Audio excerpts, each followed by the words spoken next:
स्थानिक भगवंतराव शिवाजी पाटील महाविद्यालयास लागून असलेली झोपडपट्टी यासंबंधी एक विशेष वृत्तांत।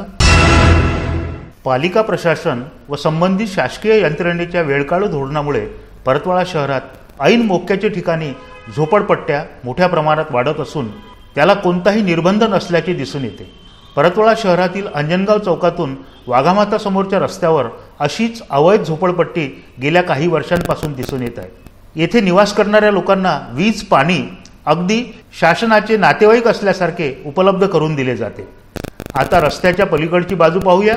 या बाजूला अगदी रस्त्याला लागून असलेले प्लॉट 8 ते 10 हजार रुपये प्रति चौरस फुटाचे भाव घेऊन आहेत। येथे निवास करणाऱ्या सामान्य माणसाने एक दिवस जरी विजेचे बिल भरले नाही तर कनेक्शन कापले जाते। अशी परस्पर विरोधी परिस्थिती एकाच मार्गावर दिसून येत आहे।